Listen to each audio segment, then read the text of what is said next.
Hey guys, thanks for watching. Thanks for listening. This is your host Thomas Tyree from On the Hot Podcast. Today, this would be the Combat Series episode number 76 for you guys today. Of course, this episode is going to be coming out on all four of our platforms, our Instagram account, our Facebook account, our YouTube account, and our Apple Podcast account. So let's go ahead and dive into the first segment of the Combat Series this week. I'll be sharing my UFC 310 main event between Alexandra Pantoja and Kai Asakura. So this will be the flyweight championship main event of UFC 310, where you will see the champion Alexandra Pantoja defend his flyweight title against Kai Asakura, the newest UFC employee. So let's get to the storylines heading into this main event of UFC 310. Now, can Kai Asakura cash in on this opportunity? Now, Kai, if you're not familiar who he is or where he came from, Kai is a former MMA fighter in Japan. He was a former world champion over there fighting MMA overseas in Japan. He vacated his title for a bigger opportunity to fight over in the States, fight for the biggest MMA platform there is in the world today, that being the UFC. He got a big opportunity when Dana White reached out to him and asked him, did he want to be a part of the flyweight division and a part of a big title fight against Alexandra Pantoja, and he accepted it. So this is going to be big. This is a big time spotlight for Kai Asakura to step into his first fight in the UFC, his first fight in the United States, in the States. We're going to see if a new flyweight contender and a new flyweight star is born, win or lose, in the main event of UFC 310. Now, for a business standpoint, I got to think maybe there are some UFC executives, including Dana White, that hope that Kai Asakura pull this off, because if you have him in his UFC debut win the title, the only guy that I could think off the top of my head, and I might be wrong about this, but the only guy that I remember that won a world title in their UFC debut was Brock Lesnar, and when he did it at the heavyweight division nearly 2 decades ago.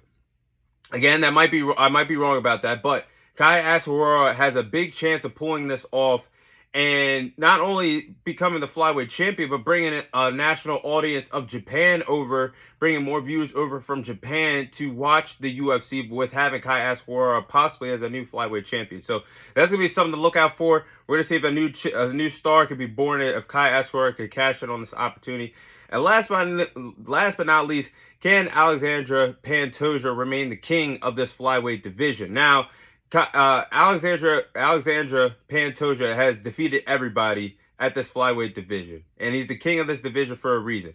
But can he Can he overcome a wild challenge like Kai Asakura? Something that he's never seen. This is a brawler that has a lot of fighting style to him, a very dangerous striker. We're going to see if he can defeat the wild card Kai Asakura in the main event of UFC 310. But enough of the storylines. Let's head into the tail of the tape here. My tail of the tape, you have Kai Asakura. Kai Asakura has 21 victories, 4 losses to his resume. He has 13 victories come away of knockout, 3 submission victories. Currently stands at 5'8" and has a reach of 69 inches. Then I'm looking at the champion, Alexandra Pantoja. Alexandra Pantoja has a win-loss record of 28 victories, 5 losses, has 8 victories come away of knockout, 10 submission victories. Currently the reigning defending flyweight champion, stands at 5'5" and has a reach of 68 inches. So the height and the reach goes in favor of the challenger, Kai Asakura. We're going to see how he uses that into his factor and his game plans for this flyweight title fight in the main event of UFC 310. But let's get into the game plans heading into this fight. These are the following game plans that I have for these fighters designed for if they want to walk out of UFC 310 with that flyweight title. As I get tongue tied, but let's keep going. Start off with the challenger here, Kai Asakura. I think Kai Asakura has to let the hands fly. Now, for anybody that hasn't watched him, I've seen the highlights of him. I've watched the tape over him over the last several days. With the style that Kai Asakura likes to fight in, he's a brawler. And he's not going to be able to do some of the striking abilities that he did over in Japan here in the States, in the MMA world, inside the UFC world, because there's different rules, obviously. But Kai Asakura is still a very dangerous brawler and a very dangerous striker. And he's a pretty dangerous orthodox striker. fights in the orthodox stance, likes to fight in an orthodox style. So I think we'll be seeing that in the octagon against Alexandra Pantoja. And we see in the past where Alexandra Pantoja has been in the octagon with these other top flyweights in the world like Brandon Moreno and Steve Erceg, that they both have clipped Alexandra Pantoja in the past with some significant strikes and hurt him, keeping the fight standing with the two respective fighters going back and forth striking wise. So we've seen Alexandra Pantoja hurt by some other flyweight contenders that are pretty good striking wise. I think if Kai Asakura can let the hands fly, he has the ability to be the first person to stop Alexandra Pantoja. Hot take, but never say never in this sport. Now, last but not least for the challenger, Kai Asakura, he's got to use his speed and his quickness to take advantage of this fight. Now, if he could do that, if Kai Asakura could control the pace of the fight, keep a high-paced tempo, use his speed, his athleticism, his quickness, I think he really has a good chance of winning this fight. Now, controlling the pace of the fight, having a quick pace, and gassing out Alexandra Pantoja might be his best opportunity of winning this fight. Not saying he needs to win the fight quickly, but having the strike ability going in the orthodox style, being a brawler, taking chances, controlling the pace of the fight, a fast tempo pace fight with the fight standing up, never say never, but I think Kai Asakura, if he followed those game plans, he has a chance of walking out of Las Vegas, out of the T-Mobile Arena with that flyweight title. Now, going to the champion, Alexandra Pantoja. Now, I think Alexandra Pantoja needs to control the pace of the fight.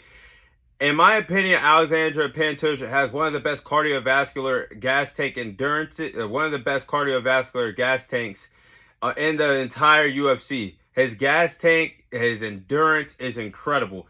And if he could do that, control the pace of the fight, whether he can fight in the fast pace, slow the pace of the fight down, to make Kai Asakura settle down, and then he could dissect him in any which way he can because he's the better overall fighter, can give you abilities as a striker and a submission grappler. I think that's everything that he wants because we're talking about Kai Asakura. Yes, he's an MMA fighter, but he's never swam in the deep waters of these championship rounds like Alexandra Pantoja has against the top flyweight fighters that the world has to offer. He's not familiar with the 5-round championship round experience, where round 4, round 5 are very pivotal in the UFC. Yes, you could be in the best shape of your life, but if you're not familiar with those championship rounds, you never experienced them, then it's anybody's game. And I think if Alexandra Pantoja could take him into the deep waters, continue to fight at a fast pace, slow pace, control the pace of the fight, I think he has a good chance of retaining this flyweight title. And then that goes to what I just said about being the overall better fighter. He's got to tap into his arsenal, his toolbox. He's the better, well-rounded fighter in this fight because Alexandra Pantoja, you got to get the striking to him. Oh, that's 50-50, actually, if you look at Kai Asakura's film. But he's a good striker. Obviously, I'm giving the submission game and the grappling game to Alexandra Pantoja. He's one of the best well-rounded fighters that the UFC has to offer. A pound-for-pound great in the UFC today. And if he takes this to the ground, Kai Asakura that has never seen a grappler like Alexandra Pantoja, he has a good chance of winning this fight because he can control the pace of the fight on the ground, gain mount control, have ground control, getting some minutes, some valuable seconds on the ground, getting that to his advantage. He has 10 submission victories. You don't get that by accident in MMA. So I think if he does that, taps into that, I think Alexandra Pantoja has a good chance of retaining his flyweight title. But with that being said, I'm going to go with Alexandra Pantoja to successfully retain his flyweight title against Kai Asakura in the main event of UFC 310 by decision. I think this fight has the chance of being exciting because Kai Asakura has the chance of being a star in the UFC, win or loss from this performance. So I'm thinking that this guy that's getting his big break, first fight in the UFC, first fight in the States, he can come in there with everything in the game but nothing to lose here. So I think he's going to come in with Kai Asakura is going to come in with a approach of a fast-paced style. I think this fight is going to start off very quickly. But I think as the fight goes on, Alexandra Pantoja is going to settle him down, settle into the fight, use his overall background to his advantage. He's a top 10 pound per pound fighter in the UFC with his striking ability, his grappling ability. Kai Asakura has never seen a grappler like Alexandra Pantoja over in Japan. So I expect Alexandra Pantoja to settle him down, shoot for takedowns, land the takedowns, gain ground control, be dominant inside control, on top on the mount, and shoot for some submissions to wear him down. And I think he's going to win this fight by decision. But I do believe there could be some fireworks between the two respective flyweights, with this fight being standing on the ground, going back and forth with some strikes. Don't be surprised if Kai Asakura does hurt Alexandra Pantoja, because he's been hurt in the past, like I said, by fighters like Brandon Moreno and Steve Erceg. So give me Alexandra Pantoja to win this fight by decision in the main event of UFC 310. But that is my Alexandra Pantoja and Kai Asakura fight prediction for UFC 310.